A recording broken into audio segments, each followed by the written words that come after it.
ao perder o polígono industrial que se estaba convertendo efectivamente o Porto de Marín. Daquela se estaba tramitando un planeamento urbanístico en Madrid, que xa está en vigor, por certo,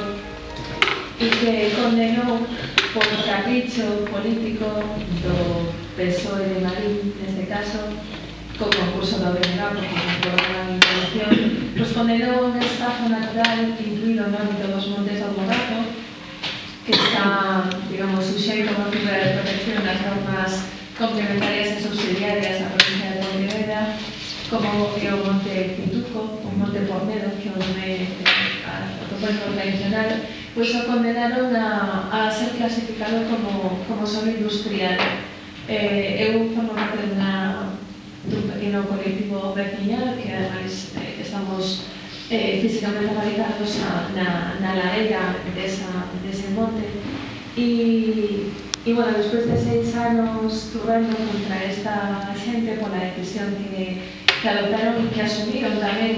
porque non lles quedaba outra, en teoría, por ese concepto do consenso ao que se abrazaron como un ferro arredo, non? Estaban confluindo aí circunstancias que tiñan un concello cravado en moitos aspectos a nivel urbanístico, como por exemplo a legalización dos núcleos tradicionais, e por eso era perentoria e urgentísima a aprobación dun pexón, e o solo industrial que quedou clasificado nese planeamento pois foi, digamos, o Monte Pituco, que é o balcón da ría, non? Para nos unha zona cunha pendente moi acusada que faría inviable a construcción dun polígono porque supera o desnivel máis do 90% dese polígono que deseñaron tería unha pendente superior ao 15%. E máis do dobre da superficie do polígono tería máis do dobre da superficie autorizada, ou, non autorizada porque non hai unha regra en ese sentido, mas sí unhas recomendacións. Entón, na parte técnica, que tamén é a parte económica, porque canto máis disparatada é a obra proposta desde un punto de vista técnico, pois máis custosa sai desde un punto de vista económico. A parte medioambiental, por suposto, tamén queda moi danada en tanto en cuanto sería un polígono cun impacto visual fortísimo nunha zona que, da que se louva moito a súa bonanza a nivel turístico e demais. E logo está o apartado patrimonial, do que falabas antes, a nivel de xacementos arqueolóxicos que están afectados na súa área de protección. E, con todo isto levamos traballando 5 anos, 6 anos, e dale co teléfono. E nada, ven todo isto a conto de que onte, nestes días,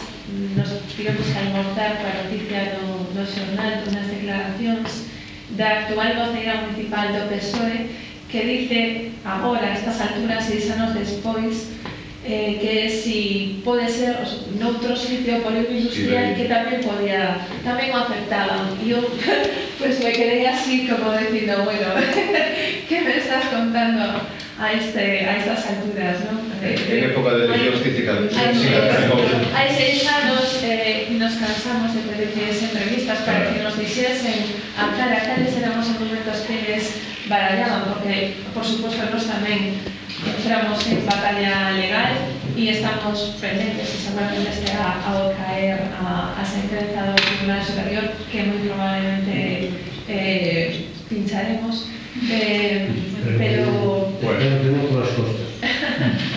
pero é dicir, descartando a opción do zapato na boca, que foi unha banda sería a que merecerían, pois nos temos que aguantar, non? Porque o falar non ten